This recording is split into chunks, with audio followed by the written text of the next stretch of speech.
Hey guys, it's QuickyBaby and welcome back to World of Tanks, and this time we've got the pleasure of watching Melghanis playing in the Tier 8 American Premium Heavy Tank, the T26E5. And yeah, I know when I featured this tank last November in my first video on it, that I'm gonna say it again.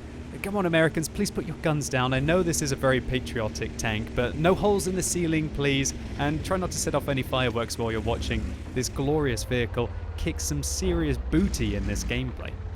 But one thing that I wanted to mention in this video is I always get asked over the years, oh Mr. QuickyBaby, which is the premium tank that I should buy? And obviously it changes as Wargaming want to release arguably more and more powerful premium tanks as time goes on, because obviously they want to sell you the new thing, right? So there is going to be power creep in a game like this. I think that happens in pretty much all online multiplayer games, especially the free-to-play ones where they have to start to keep bumping it up a little bit.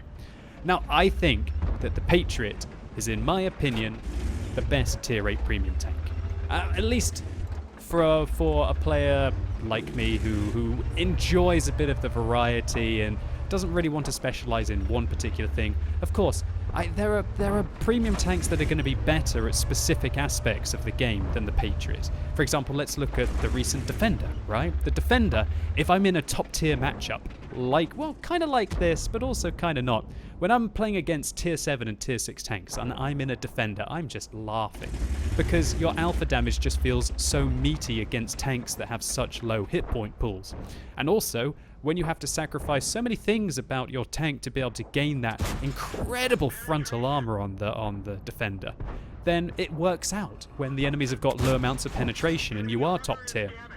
But the Defender for me just feels rather annoying to play in your heavy tier 9 matchups as soon as players dab that 2 key, or when you're engaging tier 10 tanks. And then I would rather be in the Patriot. And that's what I like in World of Tanks. I like still being able to have a role in the majority of games that I enter, or the vast majority of games. So flexibility is an important aspect to me.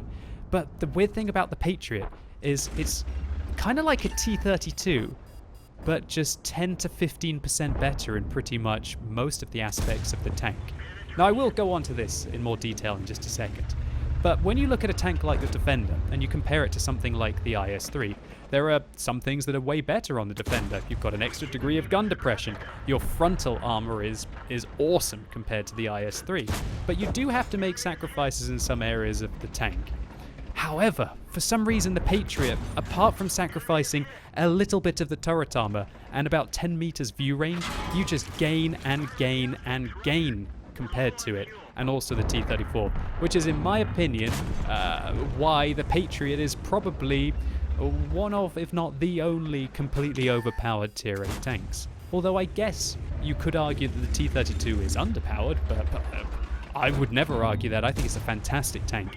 And when you do get hull down in a position, use your 10 degrees of gun depression and your excellent turret armor, you're an absolute monster in the T-32. Now there are a few things about the T-32 which kind of sucks. Well, the hull armor isn't great, but then again, the Patriot is probably only about 5% better with regards to the hull armor over the T-32. It's a bit thicker, but also it's a bit flatter. But it kind of works out in the vehicle's favor when you're not angling your armor like you could do in the T-32, and the Patriot just seems to be a little bit better with regards to the front of the hull. Now, while the Patriot doesn't have the turret armor of the T-32, it has a massive DPM advantage. We're talking about 10% here. This tank has 2,000 DPM. That's way above something like the Defender or even the T-32 at 1,811 to be exact. So just that 10% extra capability to be able to pick apart your opponents is really welcome. Now, that's not all. Also, as you can see at the bottom of the screen, the Patriot fires APCR rounds as standard, and they have nice shell velocity. They're not incredible, but they're just a little bit better. About 10% better than the T-32. I think you can see where this is going.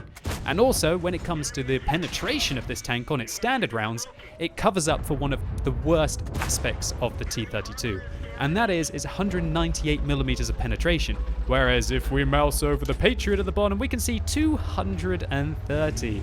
Wow, that's the difference between going through the front of a Patriot, or for example an IS-3 reliably, and having a very good chance of ricocheting off. And it also allows you to stand a chance to go through some armor, for example on the front of an E75, compared to just wasting shells when you're firing your standard T32 ammunition at the front of an E75. The Patriot also, for some unknown reason, has better accuracy than the T32, another one of the weakest aspects of the tank. It's 0.38, which certainly isn't great, but it's not the 0.41 that the T32 has. And furthermore, the Patriot is just faster. It goes at 40 kilometers an hour rather than 35 kilometers an hour, and its power to weight ratio is just 10% better. I think we're starting to see a pattern here, right guys? Over 15 power to weight ratio compared to the T32's sub 14 power to weight ratio. Yeah, I mean, when this tank first came out, I couldn't believe how utterly good it was. And fair enough, this came out after I guess this one came out after the Liberté, right? And the Liberté was pretty crazy. Maybe the Liberté came out after the Patriot. Anyway, in my opinion, the Liberté, while it was an absolute crazy tank and it's frontally very powerful, it wasn't just overall better than the 5100, because the 5100, of course, has that incredible 100mm autoloader capable of doing 1,800 damage and just ripping apart its opponents. You know, I absolutely love that autoloader, and the Liberté was a completely different tank. But the Patriot truly does feel like a T32, of course with a 90mm instead of a 105mm, but just better.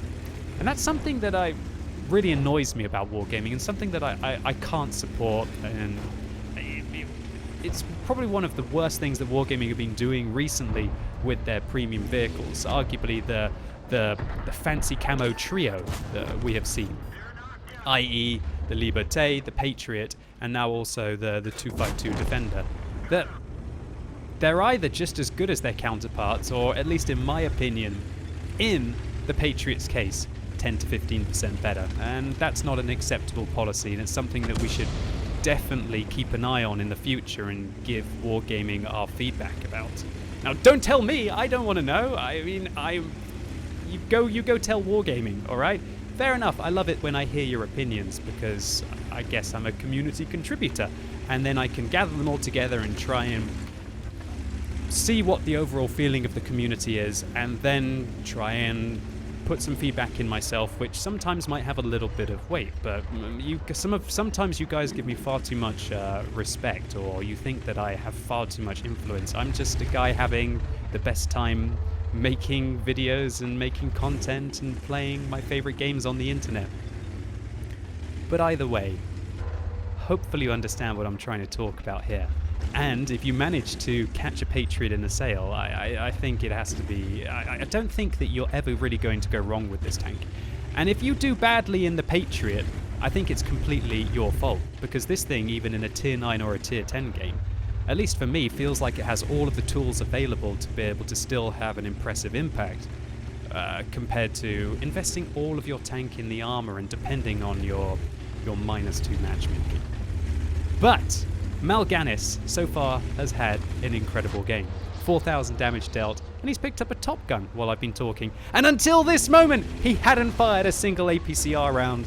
Well, shall I say a premium APCR round? But now he's going to be dabbing that Tukey as he engages in a 1 versus 2 situation here, with either team having a self-propelled gun supporting them. Oh, and it doesn't look like that self-propelled gun towards the north is going to be living for very long, as Melghanis's Lorraine 15551 falls to the enemy artillery. So this means that now that we know that the Tiger is up north, the Melghanis is either engaging a T95 or alternatively the M4043. But considering that the M4043 just killed the artillery towards the north, that very much likely means that it is in fact the T95 inside the cap circle. Now Melghanis is asking his team what is the hit points of the Tiger. And you'll remember from a few videos back that I was letting you know things that you can do to actually positively influence the game. Let me just recap. Number 1, don't flame your opponents and don't confuse them with false information or start calling them idiots or asking them ridiculous questions. Just provide them with the correct information, which is what are the hit points of the enemy vehicles. That will allow them to decide where they need to go, who they need to shoot, and who they need to focus on, and what the likelihood of them being able to get through each encounter, which hopefully is going to be 1 versus 1 with their tank still intact. And right now, this is just not a very nice position for the Tiger, is it? The Patriot has a fantastic mantlet, and even outside of that, its turret armor is probably got about 200 plus millimeters of effectiveness. And so he's easily able to ricochet the top 88 on that Tiger, take him down, secure his 7th kill, and now turn his attention back towards the cap circle. Because it's an encounter, that means that it takes 3 minutes and 20 seconds to be able to interrupt the cap circle, if you're wondering why that timer is ticking up so slowly. But how is Melghanis going to find this T95? Well, obviously there are multiple ways that he can try and hopefully get a shot into the side or the rear, or even just the front of the tracks to be able to buy himself a little bit more time. And that is either going to be from the south or along the north. Personally, for me, I would prefer to engage along the north. You can use bushes and the ridgeline along here to sometimes get shots in through here, and then if that fails, then you can sweep around and then try and use this corner right along here to still be able to get a shot in. But Melghanis is going to be approaching from the other side. He's still got a minute left, so there's no pressure here. But still, if the T95 is facing this way, his 645 hit points is not going to last him very long. So he puts one into the side of the T95, and we find out that that vehicle is sitting on all of his hit points. And Melghanis tries to put another shell through the lower plate of the T95, but the premium rounds on this tank, even though they do have 259 millimeters of penetration, unable to go through there. You seriously need some high penetration to be able to penetrate the lower plate of the T95. And one thing I'd also like to stress is that this replay is from 9.17 rather than 9.17.1, which means that we are dealing with a rather slow, sluggish T95, able to go at about 13 kilometers an hour, rather than the recently buffed Zoom Turtle that is 20 kilometers an hour.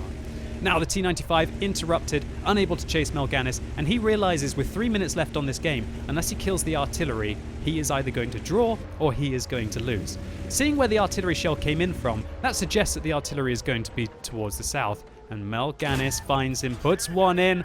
Oh, clench the buttocks, hopefully the artillery isn't ready to shoot again. For some reason just drives forwards.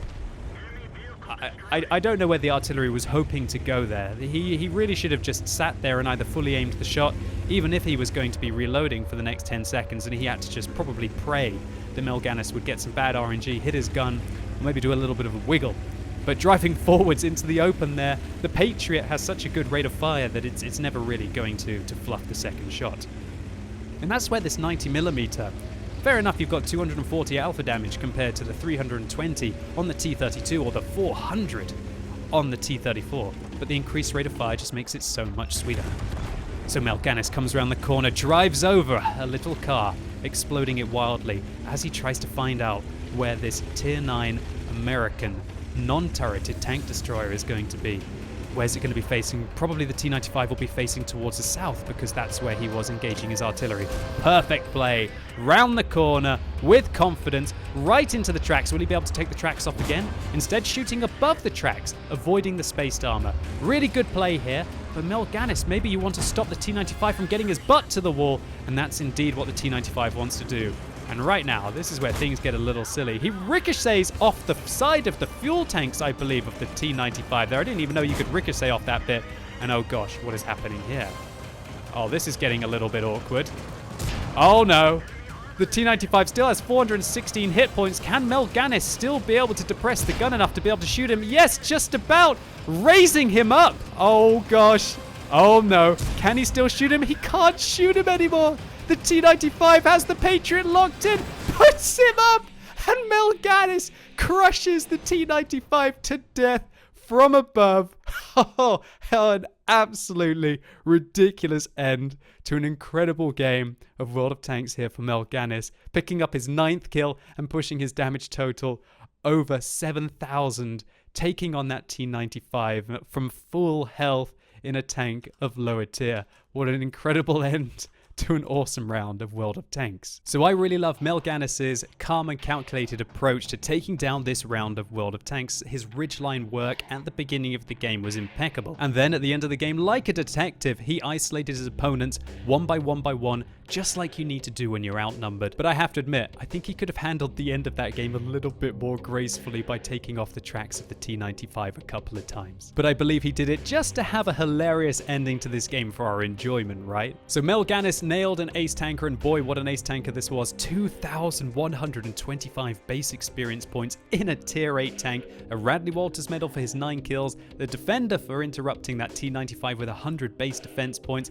a steel wall medal in the Patriot, blocking over 3,000 damage with his armor, which is about 200 millimeters of effective armor over the whole of the front of the vehicle. He also gets a high caliber for 7,000 damage done. One thing that's impressive is this Tortoise managed to do 5,600 damage, and he was killed so early in the game. I bet you this Tortoise thought he was on the rampage. And that Piggyback at the end of the game actually gave him a kamikaze medal, would you believe? And even after resupplying that APCR ammunition that he fired at the end of the game, arguably unnecessarily, he still makes 117,000 credits profit. So Melghanis, congratulations to you on a mammoth replay, and please let me know in the comments if your name is at all Warcraft influenced. And thank you so much for uploading this replay to What Replays for the community to enjoy. I certainly did, and if all of you out there enjoyed this video, please give it a like, and let me know in the comments if you agree with me on the Patriot. Do you think it is the strongest tier 8 in the game? Do you think that it's statistically way better than the T32? Or do you think that I've missed the point entirely? And as always, thank you so much for watching. You've been epic, and hopefully I'll see you soon.